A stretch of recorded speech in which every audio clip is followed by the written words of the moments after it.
Boa noite, pessoal. Sejam bem-vindos e bem-vindas a mais um Devaneios no Café. Este encontro no espaço do SEI de Campinas, que está localizado na rua Doutor Quirino 1856, no centro da cidade de Campinas, acontece presencialmente e também estamos ao vivo nas plataformas do Instagram, do Freud Estupefato, e do YouTube do SEI de Campinas. Estamos concomitantemente nesses dois lugares, fora que depois as lives gravadas vão parar no Freud Estupefato do YouTube e também no podcast do Spotify. Né? Vai no YouTube e depois vai no Spotify. E bom, aqui, para quem for visitar o SEI, quem gostar de visitar, quem quiser e já conhece, gostar de visitar o SEI, agora o SEI está passando por novidades. Aqui o espaço do Café Dialógico já está tendo um aquáriozinho, que ele está em processo aqui de transformação, e fora que a biblioteca também está passando por uma reforma. A Gleide Rodrigues, boa noite, hoje quase fui assistir. Gleide, fique à vontade, o espaço aqui é receptivo a todo mundo. Inclusive ainda não está tendo nenhuma amostra, geralmente quando tem uma amostra na entrada do SEI eu sempre estou mostrando, ainda está em permuta, está mudando ali para vir uma próxima amostra. E como eu sempre também falo aqui nas nossas lives, a nossa parceria, hoje eu tenho que tomar cuidado com a mesa, que o tripézinho está em cima da mesa, mas eu também mostro a nossa parceria com a editora Vozes. E o último livro que eu tenho aqui, que é um dos lançamentos mais recentes da Vozes, que eu tenho aqui para mostrar para vocês, é este novo livro aqui, né? Aqui ele é um formato mais artigo, tá? Tava vendo aquele um pouco.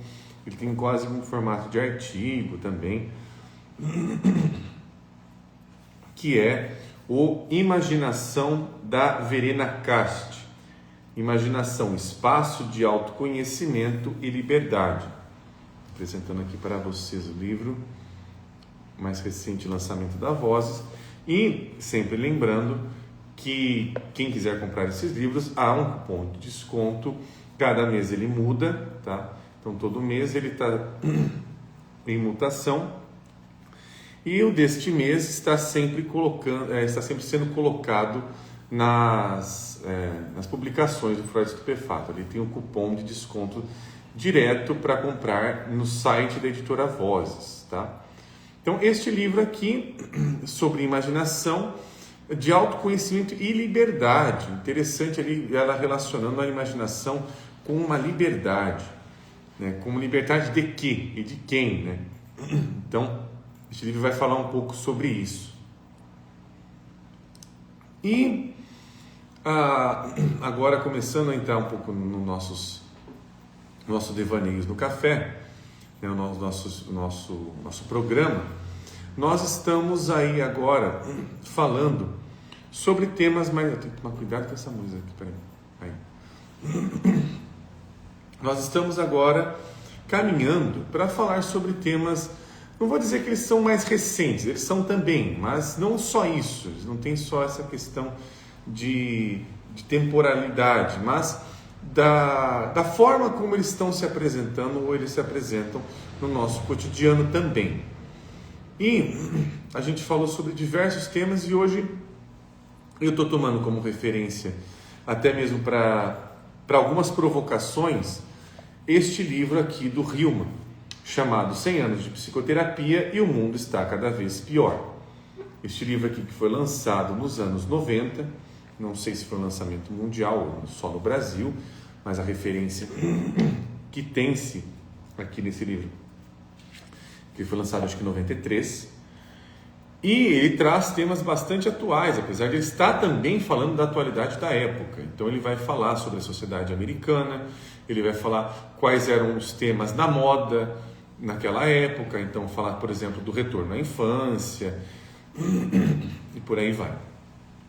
Mas hoje eu queria trazer para nós conversarmos um pouco um tema que, inclusive, para quem acompanha com mais afinco a página, eu postei recentemente um vídeo de uma página, né, de um podcast, que inclusive eu tive a honra de fazer uma conversa com ela, com a Marielle Kellerman,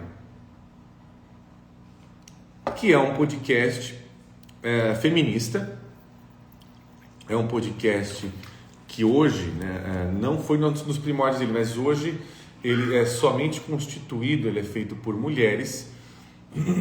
E eu postei recentemente uma posição crítica que eu vejo que é muito válida e muito necessária de estarmos trazendo aqui. Eu vou pegar um pouco deste fio para a gente conversar hoje a respeito de um tema, não exatamente, é claro que vai ter também exemplos, repercussões sobre o que eu vou falar agora, mas não exatamente o tema do vídeo. Que o tema do vídeo, que a Marielle estava dizendo ali, que eu postei no story da página do Freud, é de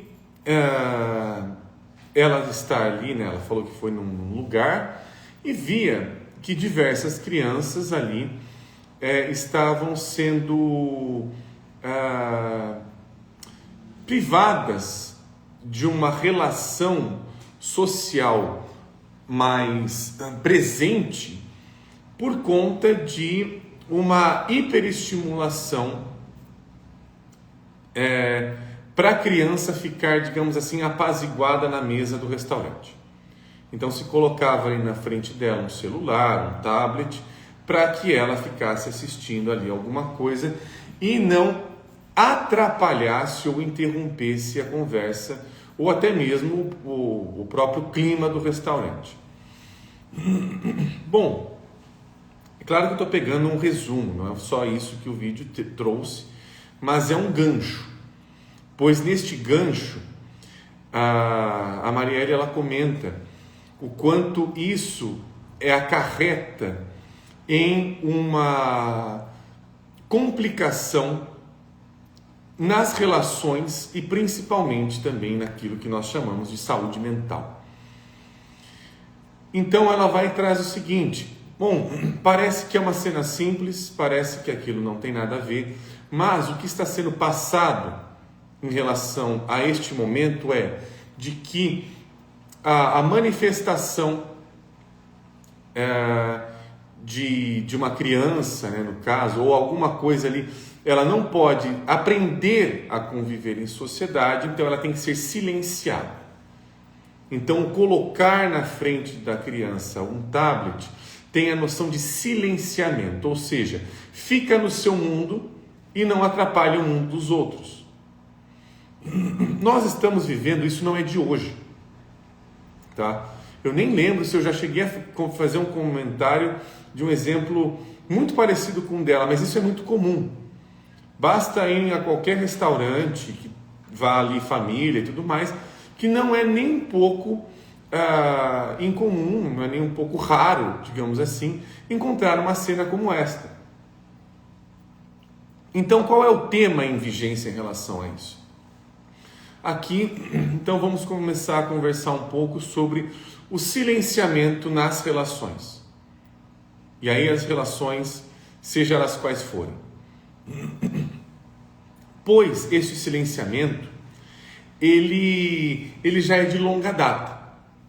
A gente poderia fazer, inclusive, um percurso e ver alguns momentos aonde hoje esse silenciamento é feito de uma forma mais branda, de uma forma até, entre aspas, menos violenta, utilizando-se de recursos virtuais para dar uma impressão de que existe uma outra pessoa ali. Aqui o pessoal já comentando, tema muito que me interessa.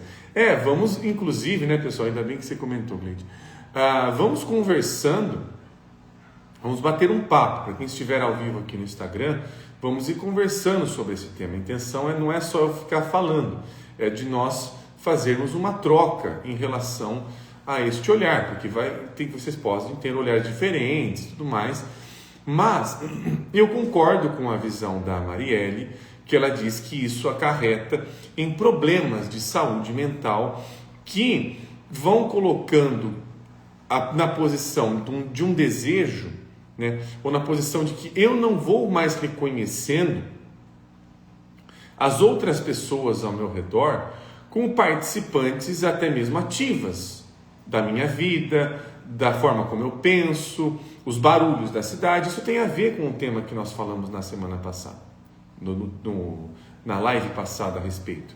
Nós, a cada vez que nos isolamos, vamos nos anestesiando das relações com o mundo. Mas o que é preocupante nessa cena é de que esse silenciamento já é algo plantado desde novo, desde muito novo, desde criança. As crianças, elas já estão sendo silenciadas logo de cara.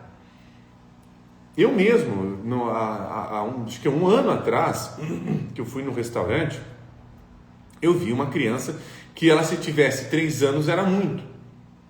E ela já estava ali com um tablet vendo videozinho, né, aqueles videozinhos infantis e tudo mais, mas para mantê-la entretida, para não atrapalhar, para ela não até mesmo conversar com os demais da própria mesa.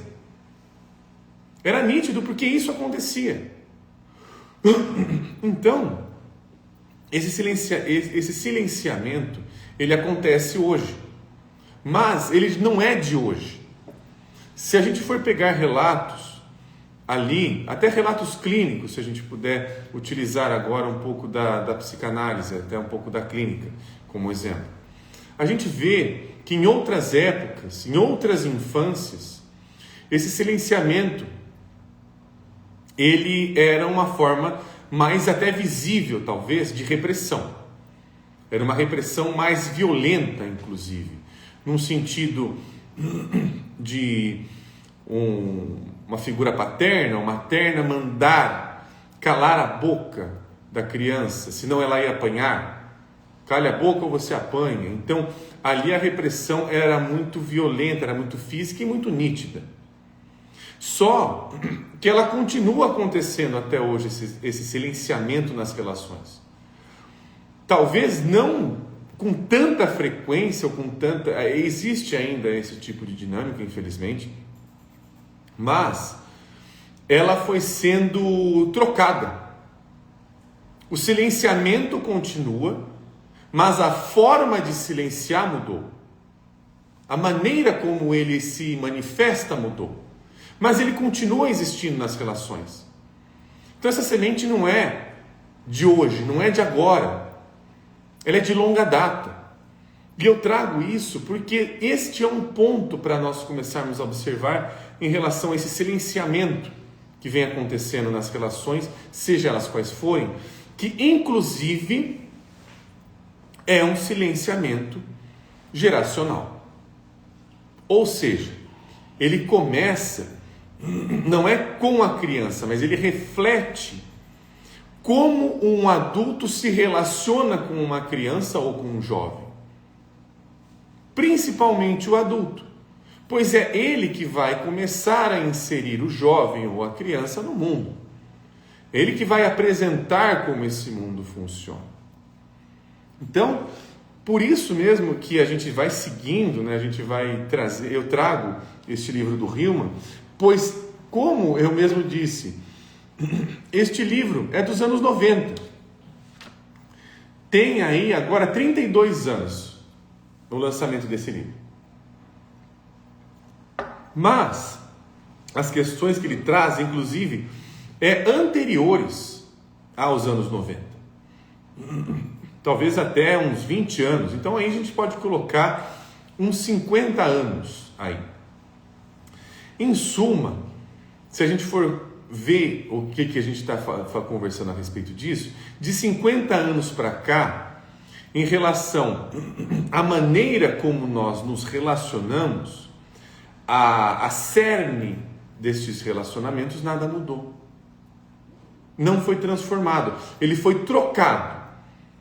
As relações sofreram metamorfoses, sim, mas algumas coisas, alguns pontos continuam sendo tocados. Este silenciamento, ele continua sendo principalmente um silenciamento também geracional. Do velho do novo, do novo do velho. Então a gente tem temas aí que inclusive alguém trouxe. Deixa eu tirar essa notificação aqui de telefone estranho aqui, peraí. Esses telefones de marketing aqui que fica ligando. Então, a gente vê temas como aconteceu no filme da Substância, desse conflito entre o velho e o novo e o velho, que ele começa, inclusive, com uma sociedade que não aceita que quando alguma coisa fica velha, ele já coloca-se como sendo inútil. Então, não aceita de forma alguma que aquilo possa existir dentro de um contexto que busca mais visibilidade, mais funcionalidade, mais rapidez, agilidade, todas essas qualidades aí remetendo-se ao novo, de alguma forma. Então, aí eu trago para a gente refletir um destaque deste livro que eu comentei, Os 100 anos de psicoterapia e o mundo está cada vez pior. Eu vou ler um trecho que é deveras atual, que aparece aqui. Só deixa eu ver onde eu começo lendo ele aqui.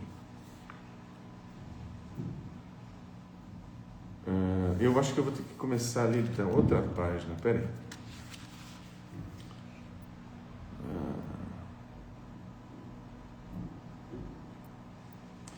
Aqui. Eu vou começar aqui, ó. É um trechinho um pouquinho longo, tentando não tocar aqui muito para não mexer. É um trecho um pouco longo, mas é uma conversa bastante interessante. Para quem não conhece esse livro, o Hillman é um livro de diálogos que ele faz com esse rapaz aqui chamado Michael Ventura, que basicamente é um cara que ele inventou para conversar sobre temas que iam aparecendo, né? Basicamente ele faz uma imaginação ativa a céu aberto aqui, com ele mesmo. E ele acha esse personagem. Ele começa dizendo o seguinte aqui, nesse livro que eu tenho, da página 29. Eu acho que não tem outro livro publicado no Brasil de outra editora, e a editora é Sumos. Eu não conheço se ela está ativa ainda, essa editora. Mas ele começa aqui na página 29 dizendo o seguinte: mas a nossa cultura não vê assim. Não apenas porque não temos teorias que nos façam enxergar, mas porque esses fenômenos, né, os fenômenos aqui que ele está dizendo, são fenômenos que já vai dizer quais são, a gente já vai chegar lá. Como você diz, não tão incomuns, solapam as teorias que existem, que construíram uma indústria muito lucrativa e que fazem parte de nossa fé inabalável na história. Acho que já temos uma imagem de como seremos. Sentimos em nós outras pessoas que são mais velhas e conversam conosco. De algum modo, falam conosco. Há dentro de mim um homem muito mais velho que conversa comigo diariamente, silenciosamente, quase sempre com muita gentileza e tolerância. Às vezes, com severidade, quando de fato estou me prejudicando, mas sempre com muito humor. Gosto imensamente dele. Parece ser minha melhor parte. Nunca tinha pensado em mim mesmo sob esse enfoque. Não, espere um pouco. Deixe-me continuar enquanto estou pensando nisso. Quero falar de um outro aspecto ao qual acho que você não ia se referir. Conheço vários homens que, como eu, têm 40 e poucos anos de idade e já começam a sentir a meia-idade na pele, dizendo... Deixa eu só mexer um pouco aqui que vai mexer. Começam a dizer o seguinte: Meu corpo está me traindo, dizem eles. Eles pintam o cabelo e mentem sobre a idade. Conheço também mulheres da mesma faixa etária, que não são madames de Beverly Hills, nem estrelas de cinema, e sim mulheres que nunca pensei que fariam isso fazendo implantes de seios e plásticas. A gente tem que lembrar que ele está nos anos 90, tá? Isso era uma novidade na época. Olha só que interessante, hoje que já se tornou comum, era uma novidade nesta época. Temo que elas estejam insultando profundamente a anciã que existe nelas. Esses insultos enfraquecem nossos anciãos interiores. Quando elas chegam aos 65 anos de idade, quando chega a vez de a sexagenária existir, ela já foi tão insultada, está tão enfraquecida, que não vai conseguir fazer mais a sua parte. Você está dizendo que não são apenas os nódulos, mas que há todo um elenco de personagens que é dado. Também acho isso. Vi o retrato de uma mulher. Ela deveria ter 44 anos. Era um desenho a bico de pena, muito bonito.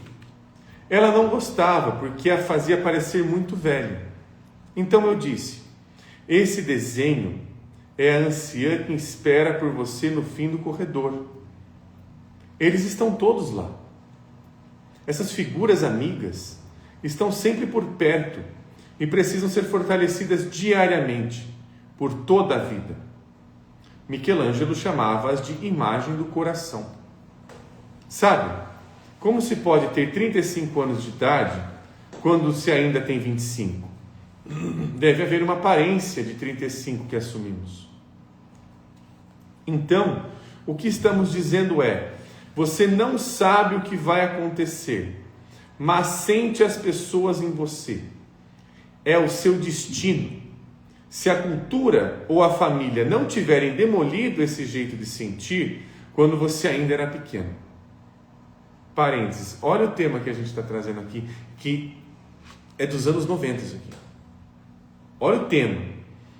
Só aqui nesse trecho ele já falou do que aparece no filme A Substância, do que acontece.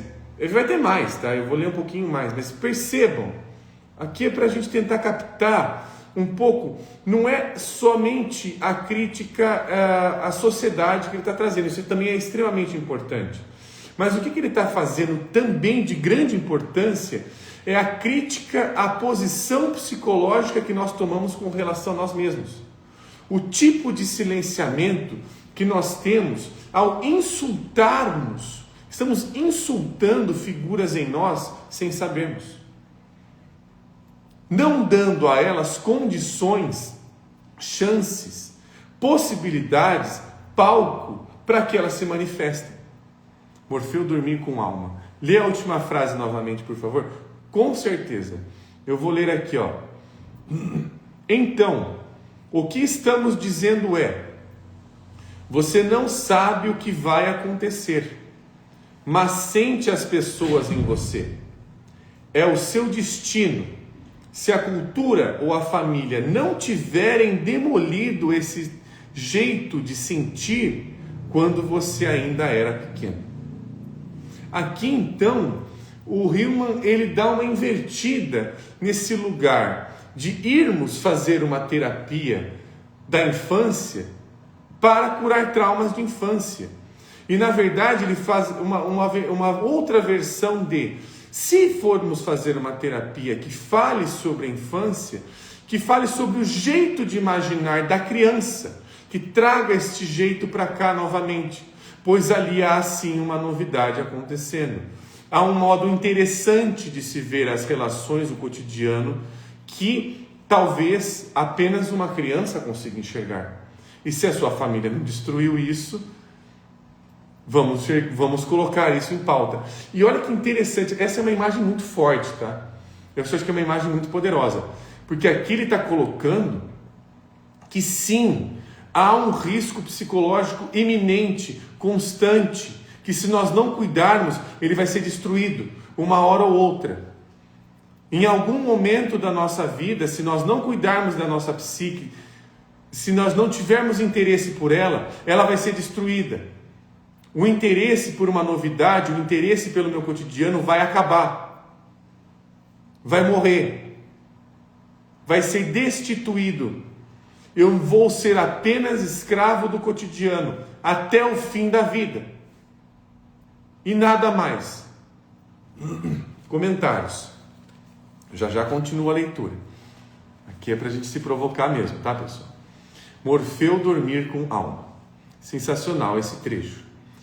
Muito do nosso trato com a infância é um reflexo de como a tratamos, nossa própria noção do lúdico. Como se o mundo só tivesse lugar para o funcional, o adulto e o sério. Sim, o Hillman vai falar isso daqui a pouco, tá? Morfeu dormir com alma. Ele vai falar, eu vou prosseguir um pouco mais a leitura, porque ela traz exatamente o quê? O que nós estamos silenciando não é apenas a criança do trauma, de quando eu tive 5 anos, porque aí eu vou fazer o quê? Olha que interessante essa visão. Se eu tentar curar o trauma meu de infância, eu posso estar tentando calar a minha criança interior. Ou a criança que em mim imagina, melhor dizendo. Olha o risco, olha a loucura que ele nos enfiou agora. Se eu tentar curar meu trauma de infância, eu posso estar calando a boca dessa criança. Deixando-a de lado novamente. Dizendo, agora você não precisa mais falar. Já acabou a sua necessidade. Não precisa mais vir até mim. Ela continuará sendo abandonada. Nós continuaremos alimentando-a desta forma. Gleide. Me recordo de Jung fazendo castelinhos e dessa atitude iniciou a imaginação ativa. Não só a imaginação ativa, tá, Gleide? O Jung, a gente tem os relatos do castelinho, né? Que são os relatos mais da vida dele, com aquela entrevista dele, Daniela e a Fé, do Memória Sonhos, mas a gente vem descobrindo, inclusive agora com o advento dos livros negros, por exemplo, que o Jung, ele estava ativamente, constantemente em relação com o imaginal. Constantemente. Então, quando ele escreve lá nos livros negros, ele está conversando ainda com essa atitude imaginal que só uma ótima criança teria. Por isso mesmo, o Hillman ele traz, o Júlio já está falando algumas coisas, eu já vou conversar com você, Júlio, mas o Hillman traz uma perspectiva extremamente importante e para a gente refletir.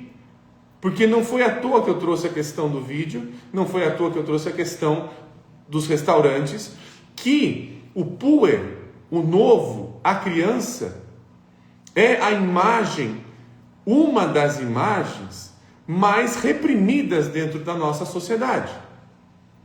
E aí a gente está percebendo que não é apenas de uma forma literal, que ela reverbera no literal. Porém, ela acontece muito no nível do imaginal. Enquanto eu não dou espaço para nada novo acontecer, nenhuma nova ideia, nenhuma nova atitude, nenhum novo caminho que eu faço pela rua, eu tenho que sempre seguir o mesmo caminho, porque ele é o melhor caminho que eu encontrei. Eu nem sei mais como estão as outras ruas ao redor de casa, e por aí vai. Constantemente a nossa cultura reprime o infantil, o puer, melhor dizendo. Agora eu vou ver os comentários do Júlio aqui, pera um minutinho. Aqui, Júlio. A dualidade criança-velho, existe uma resolução? Olha, Júlio, só para... A gente vai continuar lendo, porque isso daqui ele vai continuar trazendo aqui, tá? Essa problemática. Mas o Hillman, a gente tem uma noção do puer muito como o puer a eternos, né? Muito o puer da Marie-Louise von Franz, por exemplo, que vai colocar ali como um puer irremediável, um puer que está fora das questões de tempo, da noção de tempo, o puer eternos. Não que ele não exista, ele existe, ele é uma existência do Puer, mas não é a única.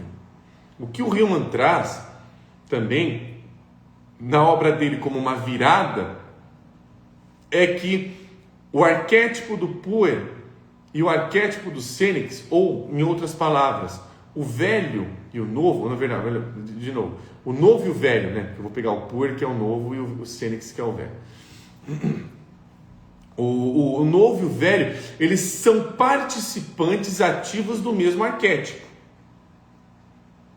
A virada de jogo do Hillman é exatamente o seguinte, quando ele tem uma frase bem emblemática no livro do Puer. Ali é uma das, né? Ele escreve muito sobre essa temática, uma das temáticas que, se não me engano, que o Hillman mais escreveu durante a obra dele. Ele diz mais ou menos o seguinte: se o novo, o Puer, não voa, o velho rei, deprime. Então o rei está deprimido porque o Puer não voa. Ou seja, ele está colocando ali que um puxa o outro, que um inspira o outro. Se eu estou... Olha a imagem que a gente está trazendo aqui. Se eu estou reprimindo uma criança, eu estou reprimindo ela de uma forma bastante arcaica, velha, obsoleta muitas vezes. Porque reprimir é não considerar que ela está vendo uma novidade. Eu já estou tentando colocá-la com os meus olhos. Eu estou deixando de ver o novo. Aqui o Júlio também dizendo que até porque a abertura da dualidade, assim como a polarização do raio, abre um campo de atuação. E nesse sentido, Júlio, que o Hillman traz que então o Puer e Sênex participam do mesmo arquétipo, eles dão base um para o outro, a gente então sai um pouco da noção de polarização, que é uma noção bastante frequentada até pelo próprio Jung, né, por conta da questão ali da compensação e outras coisas. Mas a gente começa a ver, sair um pouco do jogo binário e tentar olhar por contrastes. Chega um momento, então, para que essa criança continue voando, ela precisa de um aspecto de continuidade, senão ela vai cair o tempo todo. Caindo, ela permanece inconsciente de si mesma, inclusive das próprias forças que sua asa tem. Então, quem dá essa força, esse upgrade, digamos assim, para as asas do Puer é o Sênex. Ele não está lá para cortar a asa, ele não está ali. Por que fica essas notificações aparecendo o tempo todo? Olha só isso aqui, que coisa. Olha, eu tiro, volta, eu não consigo enxergar o horário. Aí, deixa eu ver aqui. Aqui, ó, o Júlio. Em resumo, se não formos fragmentados em criança e velho, não temos como resolver a dualidade. Então, exatamente essa é a proposta que o Hillman tem. Não é confundir Puer Sênex, mas é perceber que um dá base para o outro existir. Que para existir uma criança tinha que ter alguma coisa mais velha que a criança para fertilizar a vida. E a partir do momento que a criança vem, ela se interessa por coisas que já foram estabelecidas, mas ela está com um olhar de novidade para essas coisas, digamos assim, comuns, triviais, rotineiras. A criança, ela quebra, ela não pertence ao espaço do tempo. Ela não se interessa pelo tempo, ela quer sempre mais. Ela não se interessa pelo medíocre. Então, ela nos faz, de alguma maneira, refletir as nossas atitudes medíocres. Aonde nós nos mediocrizamos? Isso é interessante. Deixa eu ver se tem mais um comentário, ainda não.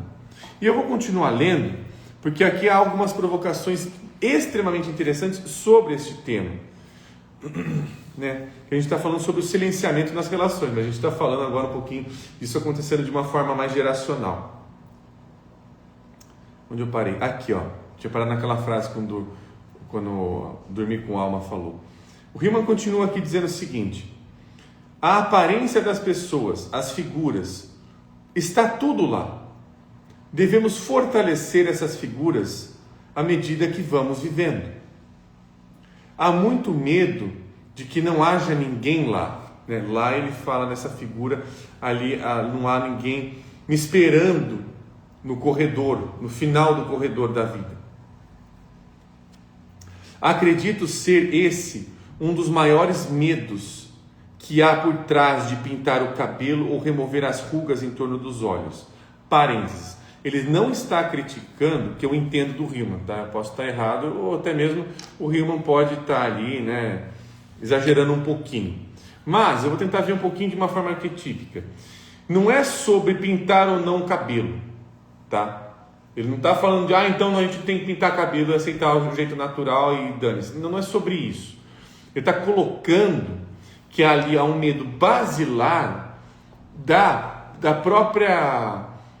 do próprio encontro com o tempo, com o próprio envelhecer-se, né? Não só o amadurecer-se, mas o envelhecer-se mesmo, e que este medo reflete em diversas ações, como pintar cabelo, plástica, por exemplo.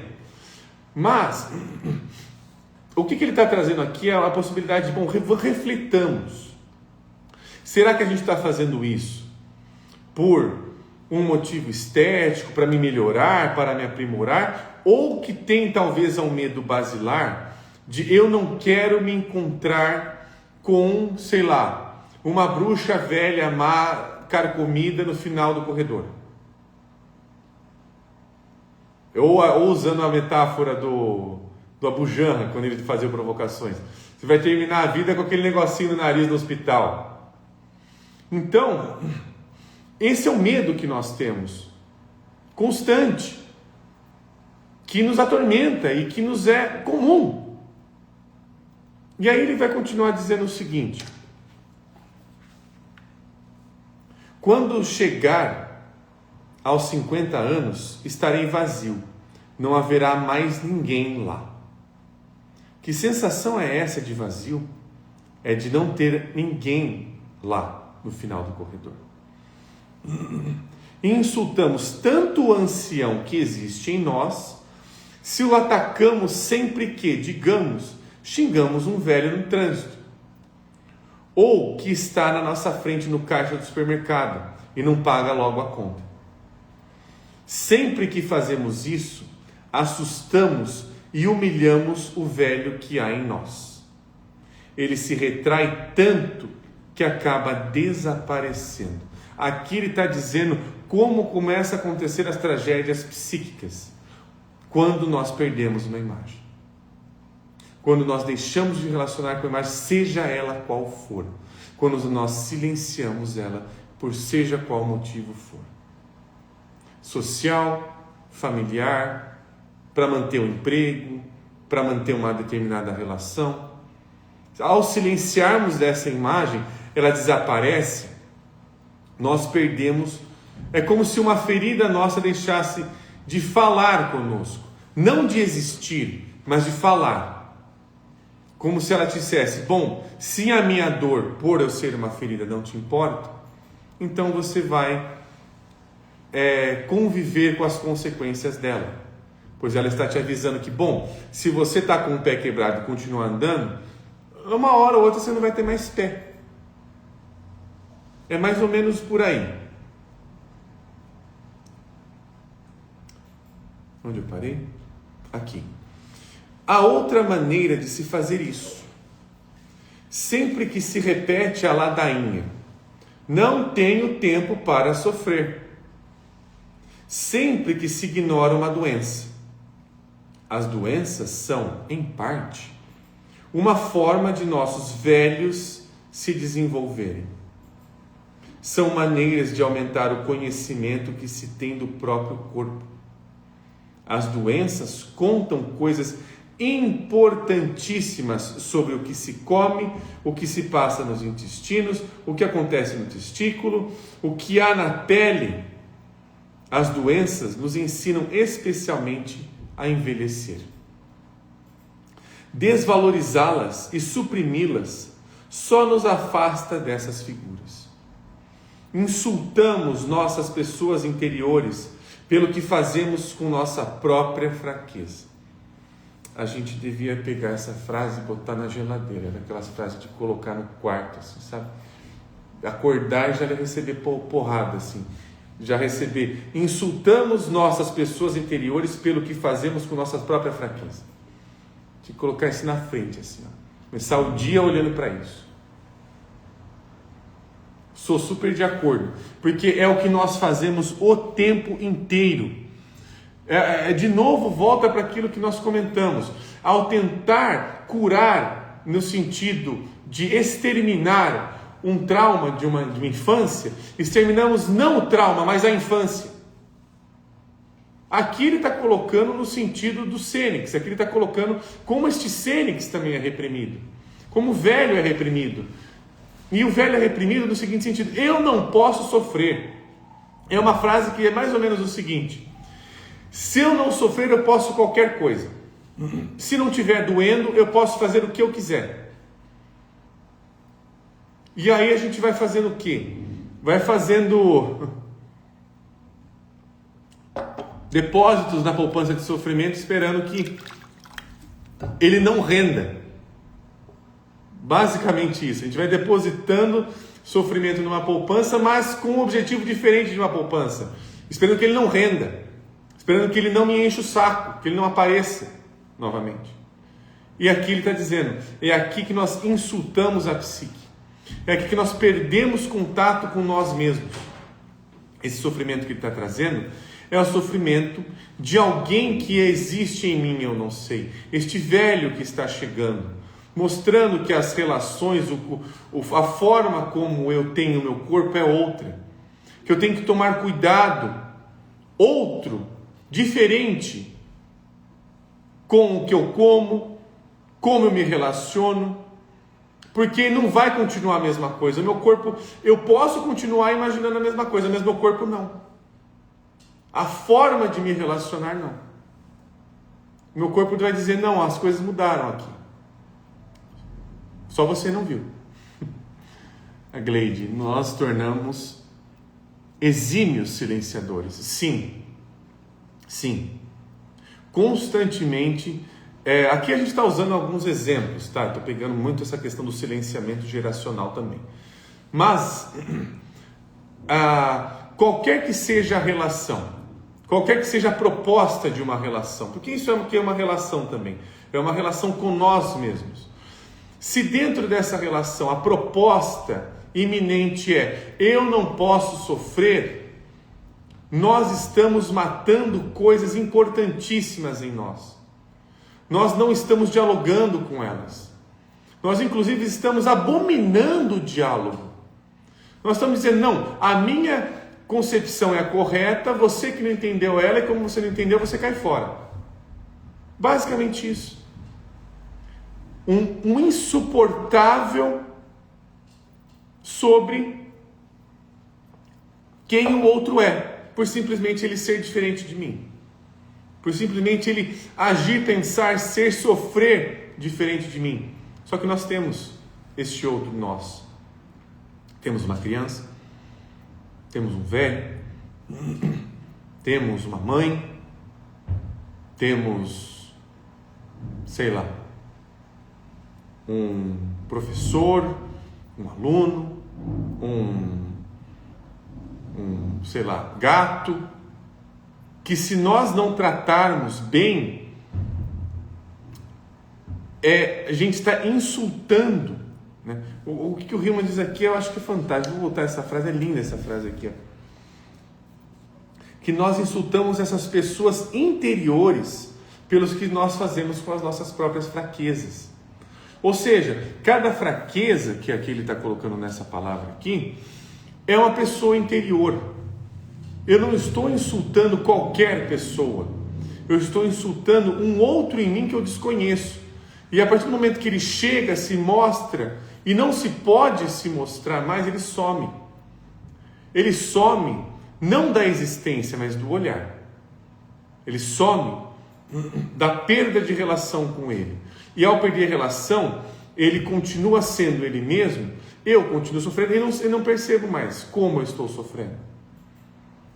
Nesse sentido, uma psicoterapia que leve em consideração o inconsciente, precisa conversar com estes outros. Precisa se interessar mais até nestes outros do que da consciência comum.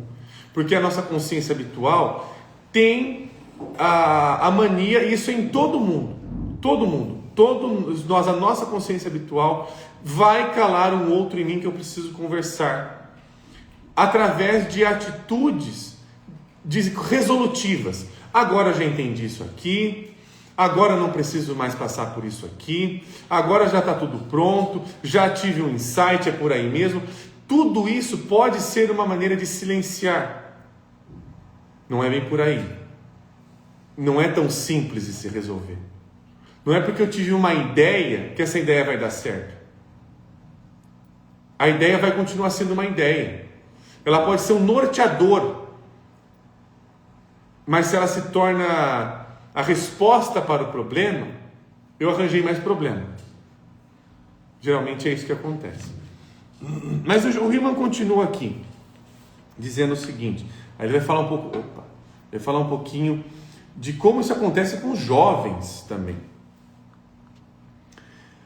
À medida que vamos envelhecendo, invertemos tudo e passamos a não gostar dos jovens. Ah, sim.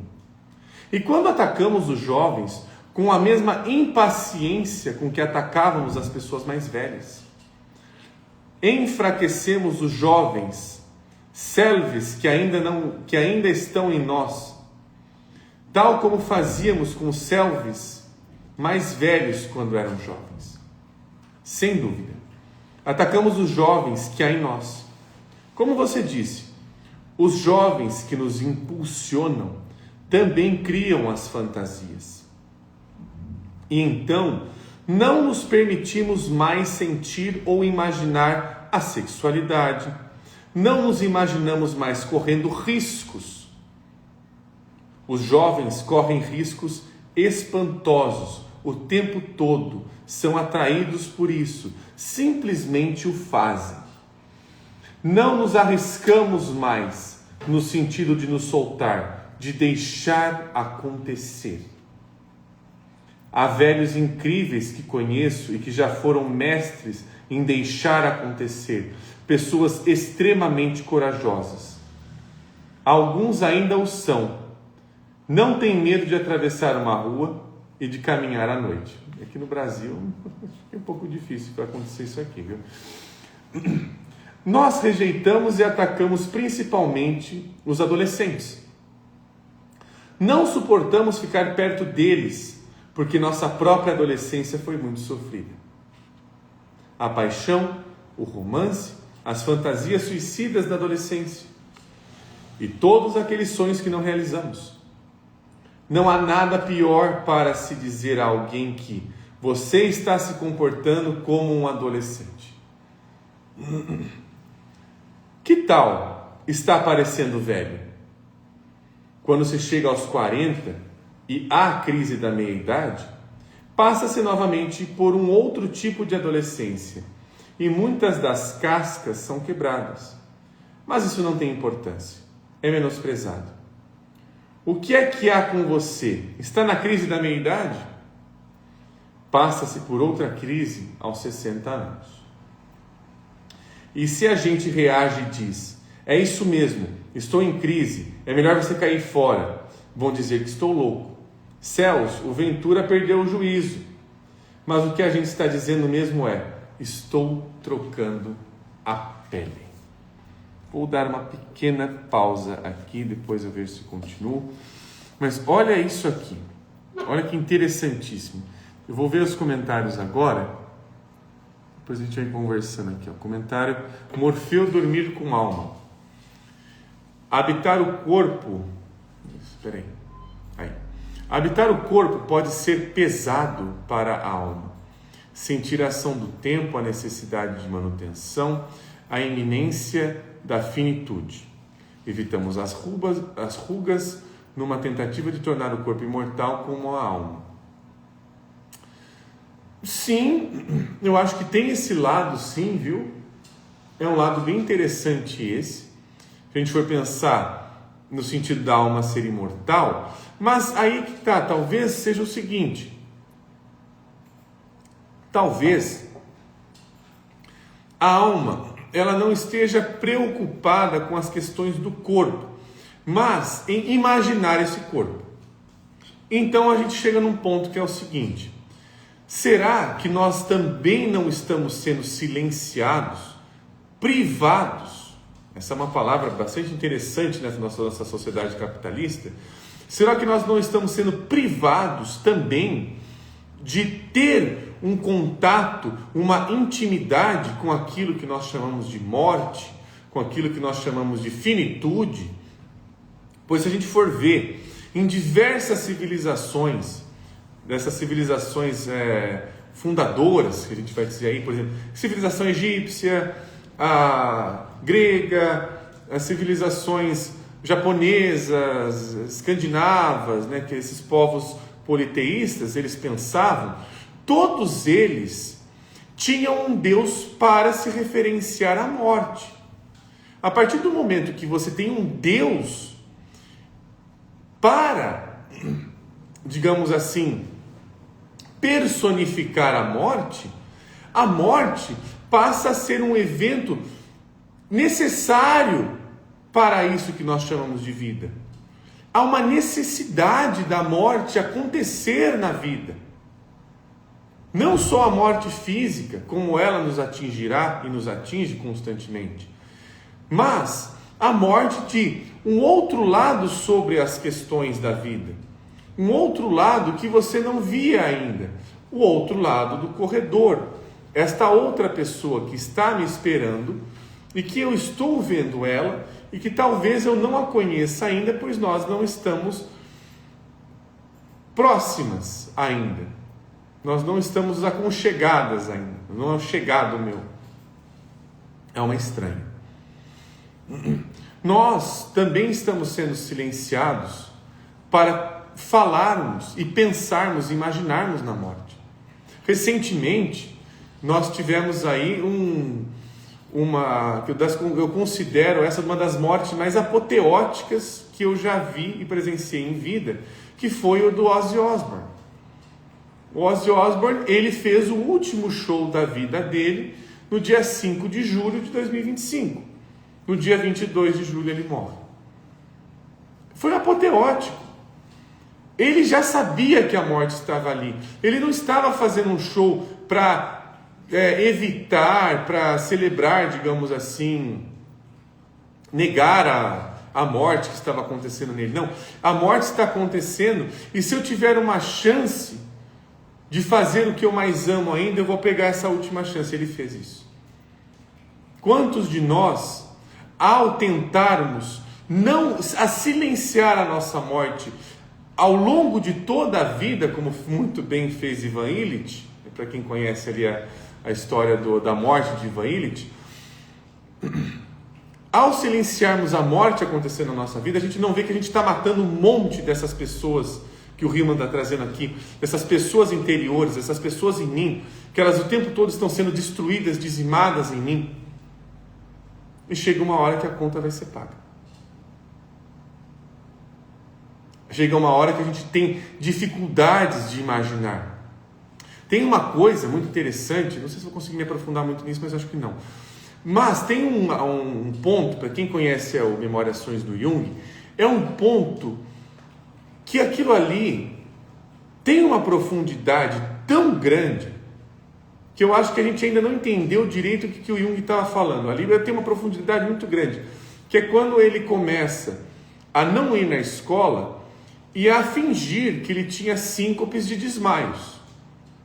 Ele desmaiou com um soco ali, ele fingia que ele tinha esse desmaio para não ir para a escola. Até que um dia ele escuta uma conversa com o pai dele e ele escuta ali que o pai dele acha que ele está se tornando um inválido. Ele fala, opa, também não é para tanto, né? Oxe, você exagerou um pouquinho, meu senhor. E aí ele fala, não, vou voltar para a escola, já deu esse negócio aqui de ficar fingindo, eu vou voltar a estudar, tá? Ele volta a estudar, isso está no Memoriações e Reflexões, tá, pessoal? É a minha referência que eu estou usando agora. É uma historinha que tem lá. Ele volta lá a tentar estudar e quando ele vai estudar ele desmaia. Aí ele percebe, opa, peraí. Esse negócio que eu achei que eu estava utilizando a meu favor, está me utilizando a favor dele agora? Como assim? Não. Ele vai lá e volta a estudar de novo e desmaia de novo. Fala, opa, isso aqui pegou a autonomia de mim. O que o Jung está trazendo? Depois ele consegue voltar a estudar, ele faz um esforço para isso acontecer. Mas o que o Jung pegou nessa sacada dessa memória dele é o seguinte: tem coisas que a gente nem imagina que elas já não são mais brincadeira, elas se tornaram autônomas. Ah, é? Você vai me... É assim que você quer que seja? Então assim será. É o desejo do gênio da lâmpada. Ali, a coisa já se tornou autônoma, ela já me tomou. Eu não estou tomando ela. Eu tenho uma fantasia de controle. Tudo aquilo pelo qual eu tenho uma fantasia de controle está me controlando. Inevitavelmente, invariavelmente. Eu acho que eu estou silenciando. O que o Riemann está trazendo aqui também é nesse sentido. Eu acho que eu estou silenciando alguma coisa porque eu não quero entrar em contato com isso, que eu não vou sofrer. Mas o que está acontecendo é que isso está me silenciando. Eu já não posso mais falar sobre esses temas. Eu já não posso imaginar dessa maneira. Eu já estou me proibindo. Eu já não piso mais nesse lugar. Isso é complicado. Percebe? A psique ela é autônoma. A partir do momento que a gente perde esse contato com ela, ela vai funcionando e a gente vai sendo controlado por forças que nos são alheias o tempo todo. Então tem uma sacada fundamental, fantástica nisso que o Jung trouxe nas Memórias Sonhos. Aqui o Júlio, no Brasil tá difícil, é no que eu falei na hora do sair na rua à noite, né? Infelizmente, Júlio, infelizmente a gente está convivendo numa sociedade que, em uma outra sociedade, a gente poderia dizer ali que ele poderia estar remetendo ao medo de escuro. Aqui o medo é pior, em muitos sentidos, infelizmente. Aqui não é medo de escuro só, não. Júlio, em Brasília, o abismo é do outro lado da rua. Lindo texto. Infelizmente a gente vive essa sociedade que cada vez mais se cria leis, regras, né? Vai se colocando a canetada ou algemadas em várias posições, nós não conseguimos conversar sobre elas e a gente está vivendo uma sociedade cada vez mais imaginada de forma violenta. A partir do momento que já não podemos estabelecer um diálogo com o próximo, a solução é mais violenta. A resolução mais ainda. Aqui a Gleide. As palavras dele do último show, nossa. É um show fantástico do Ozzy, né? O final de vida dele foi assim, invejável. Eu fiquei triste, sim, com a partida dele, mas eu falei, que final de vida maravilhoso, fantástico. Porque se a gente for pensar, mas ele estava com Parkinson, ele estava já doente, um estágio avançado, isso não impediu. A morte estava avisando, você seu tempo já está dando. Ele escutou. Ele não ficou em casa falando, então eu vou morrer aqui. Ele falou, não, eu quero estar onde eu mais gosto. E foi. E foi uma coisa apoteótica, não consigo achar outra palavra. Foi apoteótico que ele fez. Foi talvez uma possibilidade da gente rever a nossa forma como nós tratamos a morte. Morfeu dormir com alma. Recomendo a leitura de As Intermitências da Morte de Saramago. Ele imagina uma realidade onde não há mais morte. Muito interessante. Interessantíssimo. Eu não conhecia esse livro do Saramago não, viu? Eu vou... Um minutinho. Aí, pronto. Eu vou dar uma procurada assim, viu? Interessante. Júlio, eu tenho dúvidas sobre Jung no sentido do limite da psicologia e do transpessoal. Estou interagindo com Umbanda e estou vendo um déficit nas explicações. Então, Júlio, eu não conheço tanto a Umbanda, mas também tem uma coisa.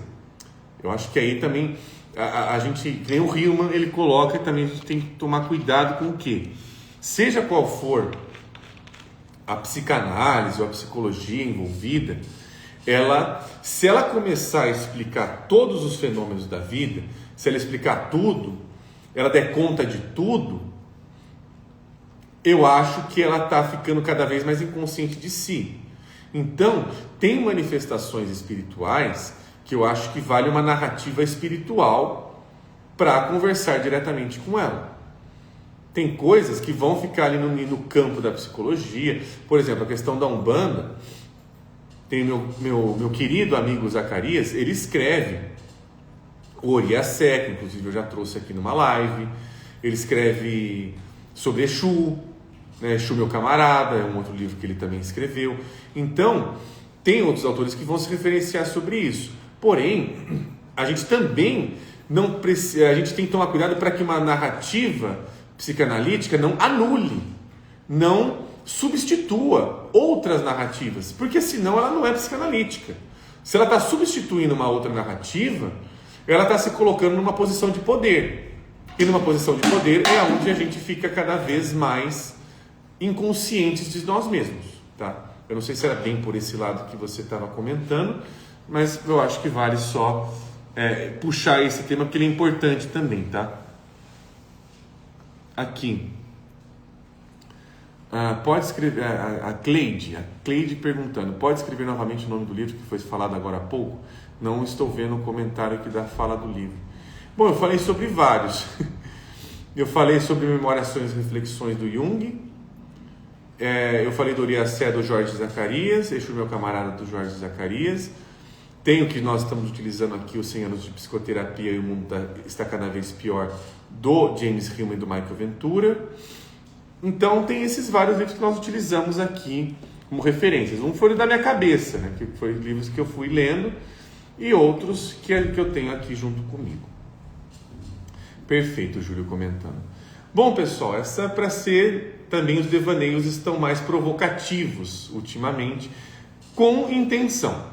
A intenção é exatamente de nós revermos algumas atitudes, algumas narrativas, algumas relações que vão sendo constantemente perdidas ao livro do nosso cotidiano. O que você... aqui a Cleide falando. O que você não conhece ainda. Alguém colocou no comentário. Tá. São as intermitências da morte do Saramago. Se não me engano é esse. Deixa eu ver. É isso mesmo. As intermitências da morte do Saramago. Tá, Cleide? Este livro aqui. Aqui o Júlio. Estou presenciando essa dualidade técnica, experiências práticas. O Hillman traz uma vertente bem alquimista das transições. O Hillman é um exímio alquimista da alma. Ele é inegável, é incontestável. O Hillman, ele busca o colorido da alma, o colorido do velho, né? O colorido do novo. São outros tipos de coloridos, são coloridos diferentes, mas que se relacionam, se interconectam, se borram muitas vezes. E a gente acaba não percebendo que há relações envolvidas, né? A gente vai fazendo esse envolvimento, esse entrelace. A gente busca semelhanças para encontrar diferenças. É o que nós fazemos aqui também. Muito obrigado, Cleide. Imagina, Cleide. Então, pessoal, esse foi a nossa live de hoje. Foi um belíssimo devaneio. Eu gostei bastante da nossa conversa. E nos vemos semana que vem, para quem acompanha aí os devaneios no café. E nos vemos domingo, para quem acompanha os devaneios de domingo. Estaremos falando sobre alquimia e aí sobre um novo subcapítulo da prata, para quem também acompanha os nossos devaneios de domingo. Muitíssimo obrigado à colaboração e à participação de todos e de todas. Nos vemos em breve, pessoal. Tchau, tchau.